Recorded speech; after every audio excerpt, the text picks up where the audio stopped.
Just need to do one more mic test. Testing 1, 2, 3. Testing 1, 2, 3. Testing the microphone. Today is November 20th, 2012. We're at the State House in Columbia, South Carolina. Testing 1, 2, 3. Did everybody hear me? Testing 1, 2, 3. I don't know if Phil can hear me in the back. How's everything back there, Phil? Testing 1, 2, 3. Test, test. 1, 2, 3, 4, 5, 6, 7, 8, 9, 10.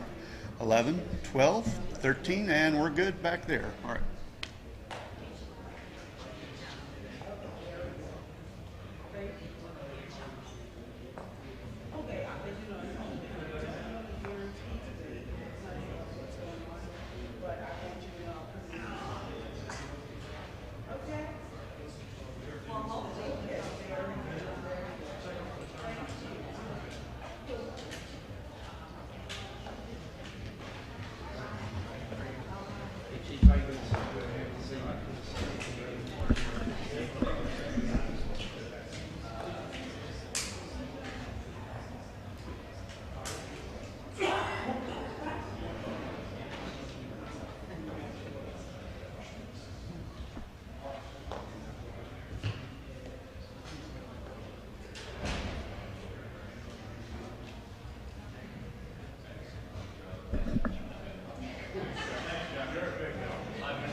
Hello, everyone, and when you are ready, if you'll just give me a thumbs up on your cameras. Got it, got it, got it, got it, got it.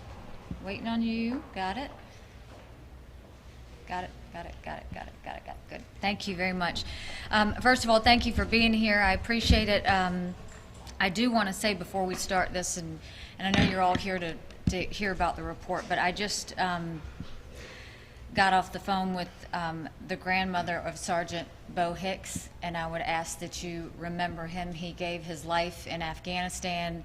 He was raised by his grandmother. He's from Greer, and so we would ask that you lift them and their family up in prayers, because we want to make sure, and what I promised her is that South Carolina would wrap their arms around them and not let go. So I do always want to remind you that we have those men and women serving every day, and we need to constantly remember them, especially during the week of Thanksgiving. Having said that, I want to give you a report. I know that you've all been waiting as I was waiting. We do have for you the Mandiant Public Incident Response Report, so you will get to see everything that I finally got to see and all that going forward. Calls to date, 801,908. Activations, 843,604. We're averaging about a 5.5-minute call time. The number, this is the information I think that you can, I say it as in this is the report, this is what you can kind of count on and focus on in terms of the report. Filers that were compromised, 3.8 million. Dependents that were in those tax returns, 1.9 million. Businesses, 699,900.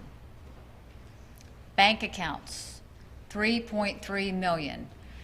Some of which have been closed, but those were the numbers that we have going forward. Credit cards, 5,000 all, which have been expired. This was only, and I want to stress, this was only electronic filers. So anybody that filed by paper does not have to worry about this breach. Anybody that filed electronically, we are still using the year 1998 because there are showings that there were 1998, but it seems to mostly be after the year 2002. But again, let's keep using the year 1998 in terms of filers. We now know exactly who they were. We now know who has been breached, so everybody will be notified by letter that they were part of that breach. If you have already filed with Experian, then you will be notified by email that you have been part of that breach.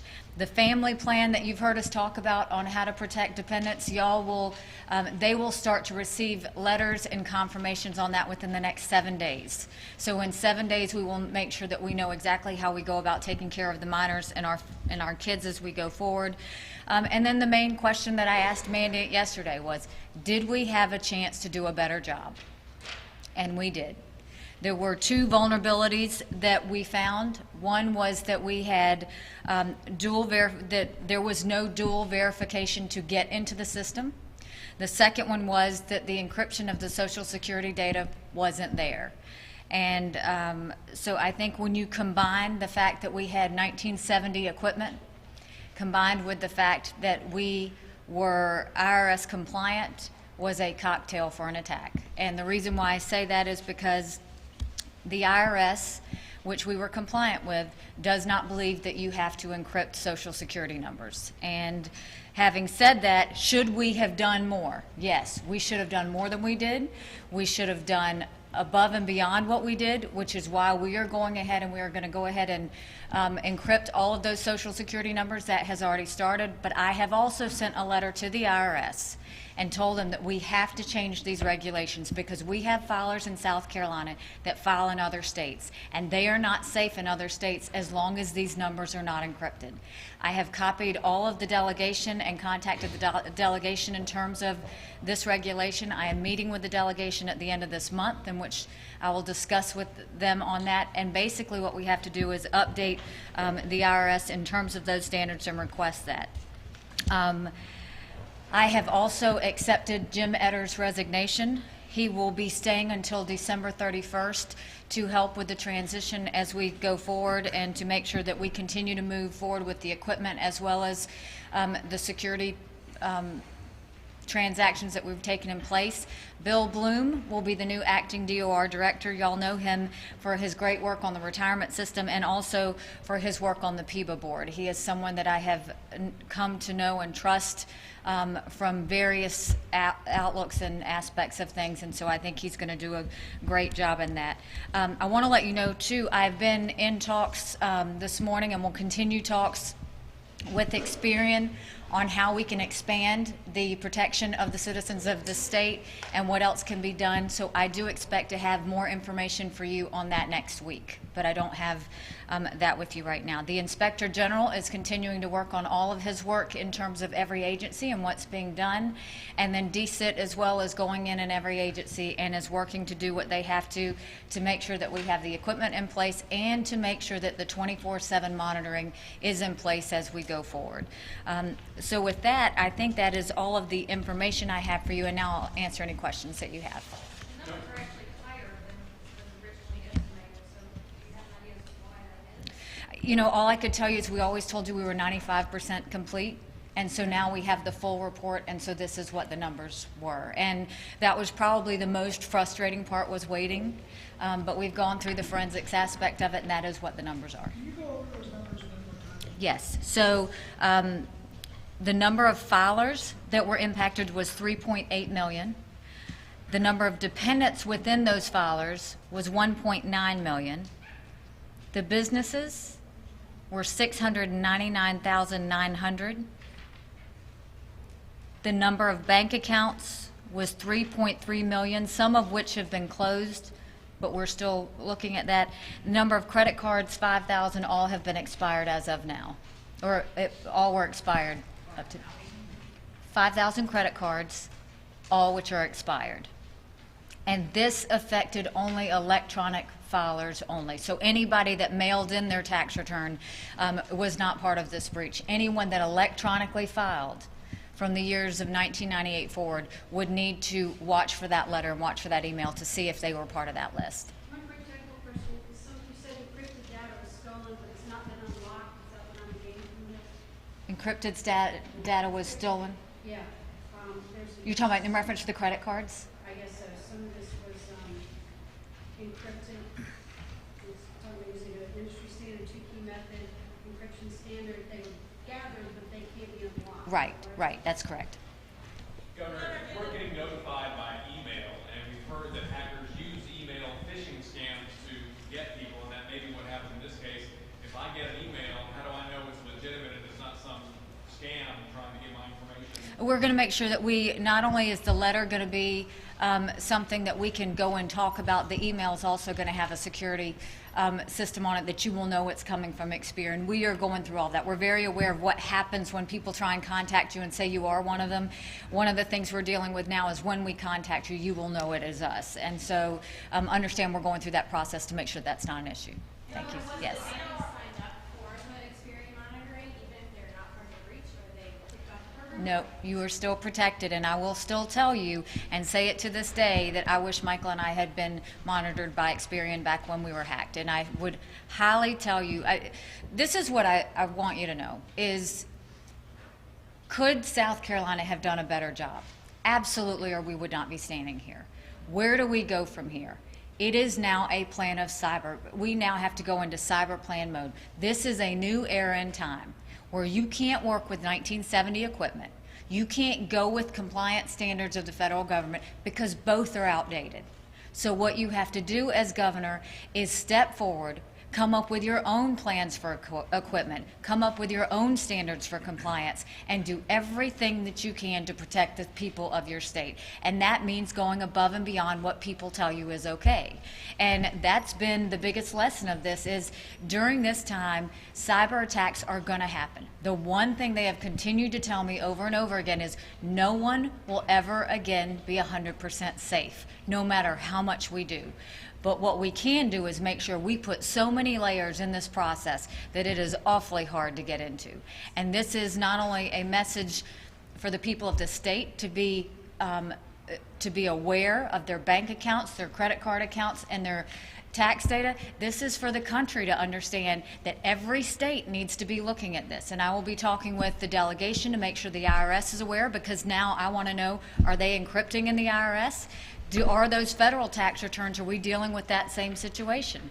They need to update their standards. Our federal delegation can help with that. But also we have South Carolina filers that file out of state. That's what makes me concerned, is my constituents file out of state, and we don't know that the states they're filing in are encrypting data because they think they're IRS compliant. So I know that what I'm going to say and continue to say is, let's not settle for being adequate. Let's make sure we're going above and beyond, and that is what I promise the people of the state going forward. About that, if the IRS's data's not up to speed, if their safeguards aren't up to speed, why was South Carolina the one who got breached? I mean, that's the question of the day, and I think I could knock my head against the wall trying to figure it out, but instead of trying to figure out why South Carolina got breached, I'm going to say, what do I have to do to make sure South Carolina makes it so hard that we don't get breached again? But they suffered the same thing across the board, every other state that we did as far as IRS. I mean, I'm going to get out there and make sure all of my governors know. This is incredibly important for them to understand. And not only is this a state issue, this is municipalities, this is federal government, this is everybody. Encrypt this data. It has to be encrypted, and even that is not safety mode. But you can bet that there is more than we are doing right now in every state in this country. And South Carolina, I am not waiting on anybody to tell me what compliance means anymore. I am going to look at this from what I am satisfied with, what I want to see in the state of South Carolina, and what I'm going to make sure that we do going forward. What exactly was taken by the hackers? Everything on the tax return, top of the tax return? What do they have? I think I told you most everything, but what you can assume, I mean, I told you the bank account numbers, and you could assume social security numbers. So again, I would assume that electronic filers, if it was an electronic file, it was an electronic tax return, which is why we're going after making sure that dependent numbers are taken care of, which is why we're going after making sure anything that was related to that tax return is taken care of. But the best thing is that we are going to notify everybody that you were one of them, and you need to take extra precautions. All these things were taken, they weren't just exposed. They were taken, right. And so when they're taken, we're not going to wait for them to be exposed. They may have been exposed and may not have been exposed, and I think that's going to be the question of the day. But what we know is they were compromised. We want to make sure the vocabulary is right here. Do the bad guys have this information for sure? This information was compromised, and that's the way I'd say it. So yes, that's the way I look at it, is in my mind, I'm looking at this as yes. And to be clear, all the information in the tax return is unencrypted, includes the amounts. No. Only social security numbers were not encrypted, and bank account numbers were not encrypted. Is that right? As far as the rest of the return, that was not taken. Let me verify with you on that, because I don't want to say something that's not right. So we'll go back through that. It's not that for experience, they will be notified by mail. Yes, they will be notified by mail. If they sign up with Experian, they will be notified by email. But again, I would still say call Experian. It is a great monitoring tool. If not for this, it doesn't mean that there's, it can't happen in another way. On the legal side of this, you said you identified the hackers. Is there a way or a plan in place to apprehend and charge them for crime? I'll leave that to Chief Keel to answer that one. Well, I mean, the criminal investigation is ongoing. Obviously, that is the goal in the criminal investigation, is to identify that individual and bring that individual to justice. And at this point, again, the investigation is ongoing and wouldn't be appropriate to comment further in regards to that. It's only one person? Don't know at this time. Again, we'll just have to wait and see what the investigation reveals. Do we have any more details of how it got in or whose employees' information was compromised? It would be inappropriate for me to comment about any ongoing aspects of this investigation at this Do you know time. anything about what the phishing scheme was? What was the bait for the employee to click on that email file? I'm not speaking specifically about this, but I mean, we see these schemes all the time. I mean, this is not, if this is the type scheme that they got through on, this is not unusual. I mean, this is a scam that is used by folks in this business, and again, it's not anything unusual, because it does happen, and it happens through this method. Governor, can you shed any light on what the bait for the employee was? What did the email say? Again, I think it'd be inappropriate at this time to talk about that. Did management, has anyone tried to sell that information yet? Is that the breach? You know, I think, one, because that investigation is ongoing, you know, I will allow him to say what he can say, and trust me, I ask him every day if we have caught this person. What I will tell you is, let's assume it has been. You know, I would rather people assume that this information has gotten out there and they take measures to protect themselves than to sit there and wait. And so that is why these letters are important. Experian is important. This equipment is important. 24/7 monitoring is important. All these things that we are doing are important, because why wait until? Why not go and be proactive and fix it going forward? How did the Secret Service discover this among after? That's the question that I can't answer. Was that a typical time frame? It looks like the first official email was sent on the 13th of August, and then the first notification from Secret Service came on the 10th of October. It's about 2 months. I mean, I think what you got speaks for itself, and like I say, wouldn't comment past that. In terms of the time frame, is that typical? Again, I wouldn't comment past that.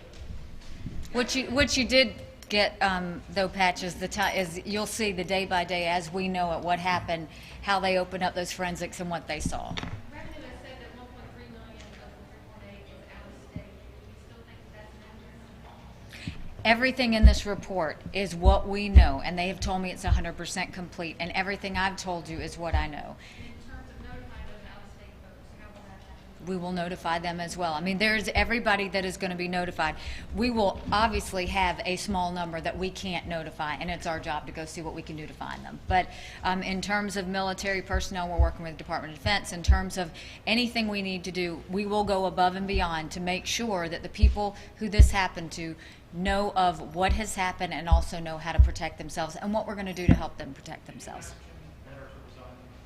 I think Jim and I came to an understanding that we need a new set of eyes on the Department of Revenue.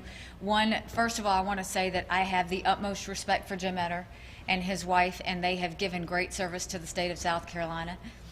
This could have happened in 2002. This could have happened in 2004. This could have happened, 2 years from now. Let's keep in mind you've got old equipment and you've got compliance that's old. You put those together and it would have happened. What I will tell you is Jim and I both agreed that we probably needed a new set of eyes on the Department of Revenue, one that looked at data in terms of securing it, also one that looked at it in terms of I want to get aggressive on tax policy and how that affects our state, and so this was just the right time. And December 31st is the time that we will have with him until we have that transition go forward. But he and Bill Bloom know each other very well, and I expect we'll work together really well. Governor, when you appointed Mr. Etter, did you guys have a discussion over securing this information at that point? Yes, and what I asked was if we were in compliance, security-wise, and he said we were. And so that's why I don't want this to be about Jim Etter, because we were in compliance. The problem is you have an IRS situation that is not up to date, and you have an administration who understands that we should go above and beyond. I want to make it very clear, we didn't do enough, and we should go above and beyond to make sure that we do. Because I think truly my lesson learned was don't settle for what people tell you is compliant. Settle for what you know and you think is compliant. And I think that's very different. Those are two very different things. Because had I known that IRS compliance meant that our Social Security numbers were not encrypted, I would have been shocked. I mean, and really, again, it goes back to the question of, I've got my attorneys now calling the IRS saying, so are you saying federal returns aren't encrypted? Because it's a question that needs to be asked. And if they are doing it, great, we can all breathe. But if it's still something that I want my other governors to know and quickly go do, before a criminal does this to them. I wouldn't wish this on any governor. And I want to make sure we do this in a way that is helpful and saves steps for other people so they don't have to go through this. Chief, who's the lead agency in this investigation, since it's international, interstate? Who is the lead agency? No, we would not be the lead agency. The U.S. Secret Service would be the lead agency in this. Services, so everything that comes out of the investigation is their investigation. It is their investigation. Along, like I say, we're assisting. The reason I'm asking is that a lot of national outlets now are starting to look into this and do some investigating of their own, and they're seeing a lot of activity in South Carolina, so security numbers being on the black market or being out there churning around. How does that work as far as recovery, and what's the Secret Service telling you about that? You'd have to talk to Secret Service on that. Okay. Same agent that we talked to before? You just have to call Secret Service. If they and talk to answer them your on that. questions. You know what I would tell you too is, if I were any state, I'd have them go out there looking to see if mine was out there. That's what if I heard this happen to my colleague governor, first thing I would do is get on the computer and say, is ours on there too? Because again, we cannot be proactive enough. That is what I hope everybody takes from this is do more than what's expected, do more than what we have to, because this is on my watch. And I want to know I've done everything I can to make sure that this is taken care of. And so I know that my governor colleagues need to do the same thing. They need to go out there and see, is Georgia on there? Is Texas on there? Is California on there? Look and see how many of these markets, because from what I can tell, this is the new normal. And the new normal requires new restrictions and new regulations and new things that are going to keep our people safe. And that is now a new leadership role for every governor in this country and for every leader of every agency in this country, is to make sure that we're doing all that we're supposed to. Yes. Now that the FTC has said that the issue is not really credit, it is the major problem would be getting federal documentation, like driver's license, even benefits, government benefits. The governor's office now knows about a service that can help protect people if that happens. Why has the public not been told about it? I mean, we are working with the Federal Trade Commission on everything that needs to be done. They've offered to send people down. There is nothing that we're doing that we're not doing in terms of trying to say, okay, how do we resolve this? From the credit monitoring, from the fraud resolution that goes back as many years, goes forward from as many years, from the That only takes care of credit. What about if someone is arrested for someone else using their information in Washington State, or there is a service that can help with that? Why? I mean, every state has laws in place for identity theft. South Carolina dealt with it a couple of years ago. Every state has laws in place. And so what we have to do is look at those laws that are in place and find out what it is that we need to do to get those people protected. But we will make sure that we keep doing those things. All right, we're going to kind of get down to the last couple of questions. She's had her hand up. You got to stop, Andy. How much do you expect the equipment upgrades to cost to bring our system up to date? Well, we know what we've already told you, which is being shared between DCIT and Homeland Security through Chief Keel, as well as the agencies that are using it. I think the second thing that we need to do is say, okay, what is the cyber plan? And that's what you're going to see us roll out for the legislature is, what is the cyber plan for now? And then let's make sure, just like with the Emergency Management Division that we did after Hugo, every year in real time we act like there's a hurricane. Guess what? From now on in South Carolina, every year in real time we're going through all of our agencies and we are going to see what happens when we try and ping them, if we get through, if there's vulnerabilities. And every year we've got to make sure that we are strengthening our system. When we talk about what priorities are in government, I have always said it's to secure the rights and freedoms of the people. This falls under protection. This falls under a mandatory priority now. The legislature can no longer, and I can no longer allow us to have archaic data, archaic equipment, and archaic systems that don't protect the most sensitive of information for the people of our state. So we're going to have to step up, all of us. The legislature and my office are going to have to step up and make sure that we're getting up to par. And what that entails, we'll find out over the next month or so. Do you have a better idea of how much altogether, the ballpark figure, that the security breach is costing the state? I don't, when I look at did we talk about numbers? I don't think we had that. I don't think we have actual numbers. What I know is the $12 million from Experian that we're paying that was capped. So regardless of the number of the people that sign up, and I would still encourage people to sign up for that service. We know the 160,000 in equipment. We know the 6 FTEs that are now going to do 24/7 monitoring. That, keep in mind, when something starts to move, that they're going to turn it off. So those costs, but right now it's still within that range. Nothing additional as of yet. Chief, when do you anticipate you're going to be able to answer some specific questions about what's been done over the course of the investigation? It won't be until we get to the conclusion of the investigation. At whatever point we get to that point, then certainly we would be willing to talk about it at that time. And I can promise you he's tired of me asking, going, have you caught him yet? Have you caught him yet? Have you caught him yet? Thank you, guys. I appreciate it.